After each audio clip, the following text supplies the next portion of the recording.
जय श्री हरि, राधे राधे। आप सभी का ब्रज दर्शन ब्लॉग्स में स्वागत करती हूँ।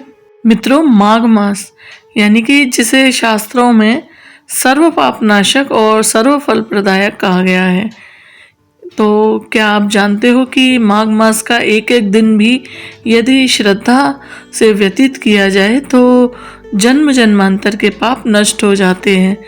तो आज के इस वीडियो में हम सुनेंगे माघ महात्म्य का पहला अध्याय, जिसमें स्वयं ऋषियों ने बताया है कि माघ मास में क्या करना चाहिए, क्यों इतना पुण्यदायी माघ मास माना जाता है।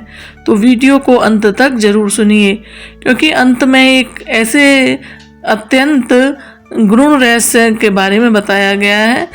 तो आप वीडियो में अंत तक बने रहिए।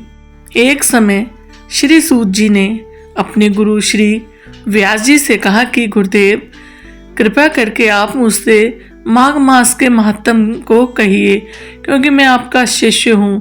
व्यास जी कहने लगे कि रघुवंश के राजा दिलीप एक समय यज्ञ के स्नान के पश्चात पैरों में जूते और सुंदर वस्त्र पहनकर शिकार की सामग्री से युक्त कवच और शोभायमान आभूषण पहने हुए अपने सिपाहियों से घिरे हुए जंगल में शिकार खेलने के लिए अपनी नगरी से बाहर निकले। उनके सिपाही जंगल में शिकार के लिए मृग, व्याघ्र, सिंह आदि जंतुओं की तलाश में इधर उधर फिरने लगे। उस वन में वनस्थली अत्यंत शोभा को प्राप्त हो रही थी। कहीं कहीं मृगों के झुंड फिरते थे, कहीं कहीं गीदड़ अपना भयंकर शब्द कर रहे थे, कहीं गैंडों का समूह हाथियों के समान फिर रहा था, कहीं वृक्षों के कोटरों में बैठे हुए उल्लू अपना भयानक शब्द कर रहे थे, कहीं कहीं सिंहों के पदचिन्हों के साथ घायल मृगों के रक्त से भूमि लाल हो रही थी, कहीं दूध से भरे थनों वाली सुंदर भैंसें फिर रही थीं, कहीं पर सुगंधित पुष्प हरी भरी लताएं वन की शोभा को बढ़ा रही थीं, कहीं बड़े बड़े पेड़ खड़े थे तो कहीं पर उन पेड़ों पर बड़े बड़े अजगर और उनकी कैंचलियां भी पड़ी हुई थीं।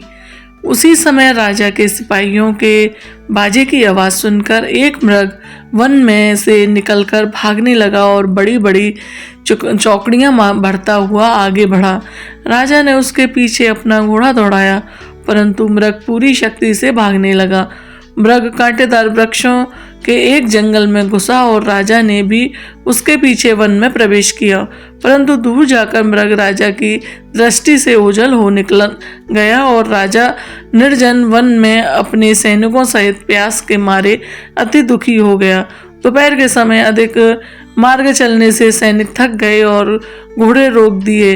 कुछ देर बाद राजा ने एक बड़ा भारी सुंदर सरोवर देखा, जिसमें किनारों पर घने वृक्ष थे। इसका जल सज्जनों के हृदय के समान स्वच्छ और पवित्र था। सरोवर का जल लहरों से बड़ा सुंदर लगता था। जल में अनेक प्रकार के जल जंतु, मछलियां आदि स्वच्छता से इधर उधर फिर रही थी। दुष्टों के समान निर्दयी चित्त वाले मगरमच्छ भी थे। किसी किसी जगह लोभी के समान सिमाल भी पड़ी हुई थी, जैसे विपत्ति में पड़े हुए लोगों को दुखों को हरने वाले दानी पुरुष के समान यह सरोवर अपने जल से सबको सुखी करता था, वैसे मेघ चातक के दुख को हरता है। उस सरोवर को देखकर राजा की थकावट दूर हो गई। रात्रि को राजा ने वहीं विश्राम किया और सैनिक पहरा देने लगे और चारों तरफ फैल गए। रात के अंतिम समय में शूकरों के एक झुंड ने आकर सरोवर में पानी पिया और कमल के झुंडों के पास आया। तब शिकारियों ने सावधान होकर शूकरों पर आक्रमण किया और उनको मारकर पृथ्वी पर गिरा दिया। उस समय सब शिकारी कोलाहल करते हुए बड़ी प्रशंसा के साथ राजा के पास गए और राजा प्रभात हुआ देखकर उनके साथ ही अपनी नगरी की तरफ चल पड़ा, जिसका शरीर तपस्या और नियमों के कारण बिल्कुल सूख गया था, जो मृगछाला और वल्कल पहने हुए था और नक, रोम तथा केश धारण किए हुए था। राजा ने ऐसे घोर तपस्वी को देखकर बड़े आश्चर्य से उसको प्रणाम किया और हाथ जोड़कर खड़ा हो गया। तपस्वी ने राजा से कहा कि हे राजन, इस पुण्य शुभ माघ में इस सरोवर को छोड़कर तुम यहाँ से क्यों जाने की इच्छा करते हो? तब राजा कहने लगा कि महात्मा, मैं तो माघ मास में स्नान के फल को कुछ भी नहीं जानता, कृपया करके आप विस्तार पूर्वक मुझे बतलाइए। मित्रों, इस प्रकार आपने सुना माघ मास महात्म का पहला अध्याय। जो भी माघ मास में श्रद्धा से इस कथा को सुनते हैं उनके घर में सुख, शांति, आरोग्य और पुण्य का वास होता है। यदि यह कथा आपको स्पर्श करे और इसे आप आगे भी सुनना चाहें, अपने परिवार और मित्रों के साथ इसे साझा जरूर करें ताकि सभी माघ के पुण्य के भागी बन सकें। मित्रों, अगले वीडियो में मैं आपके लिए लेकर आऊंगी माघ मास का दूसरा अध्याय। आप आगे के अध्याय जानने के लिए चैनल ब्रज दर्शन ब्लॉग्स को सब्सक्राइब, अगर यदि आपने नहीं किया है तो इसे सब्सक्राइब जरूर करें। जय श्री हरि, राधे राधे।